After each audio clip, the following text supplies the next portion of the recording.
At the top of the bell, the handle has got a perfectly spherical end. We could create an actual sphere and try to somehow glue it onto the lathe, but that's more difficult than simply creating the sphere with an arc. So you'll see here in the Create panel under Shapes, there's an arc primitive. That's what we're going to use. But we're going to get a little bit fancy here because what we want to do is make sure that one of the points on that arc is exactly at an x value of 0. That means it needs to line up precisely with this z-axis here. And to do that, we'll use 3D snaps. Additionally, we want to have 3D snap on only during part of that creation process. So we'll use the hotkey to turn the snaps on and off as we're creating the arc.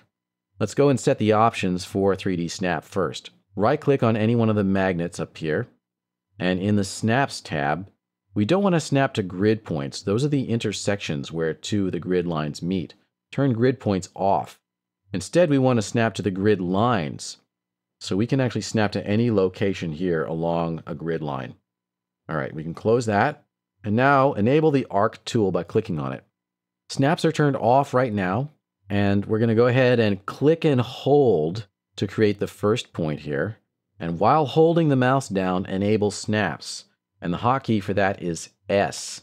And you'll see the snaps have now enabled. Go up here, and now you can see we're snapping to the grid line. Once you get it positioned, then release the mouse button, and you can start dragging out the radius of that arc. Just so you don't accidentally snap while you're setting the radius, you can turn snaps back off again by pressing the S key again.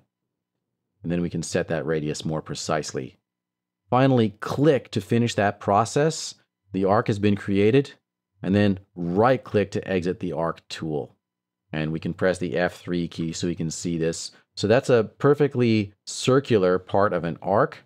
And once we join that up to the existing line in this lathe, this will get revolved to be part of a perfect sphere, and it'll be joined seamlessly to the rest of the object.